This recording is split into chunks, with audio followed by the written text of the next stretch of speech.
জয়গুরু বন্ধুরা, কেমন আছেন? আশা করছি ভালোই আছেন। আজকে আমি নিয়ে চলে এসেছি অভিনব একটা খাবারের রেসিপি, কাঁচকলার খোসা বাটা। আমি দুটো কাঁচকলার খোসা ছোট ছোট টুকরো করে কেটে নিয়েছি। এরপরে একটি পাত্রে জলের মধ্যে দিয়ে দিলাম।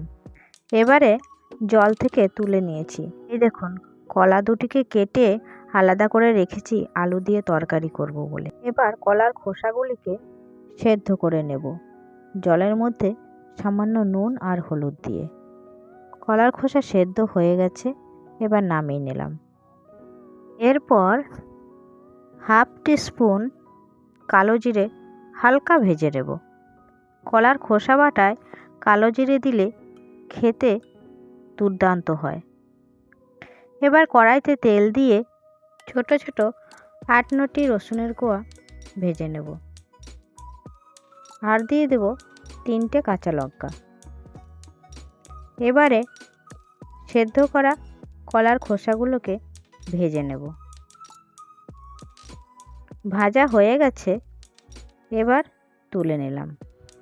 এরপর আমি একটা শিলনোড়াতে সমস্ত উপকরণ বেটে নেব। প্রথমে কালো জিরেটা বেটে নিচ্ছি।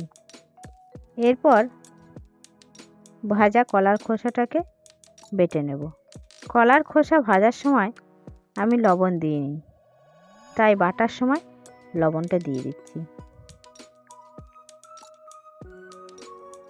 বাটা হয়ে গেছে, এবার তুলে নেব।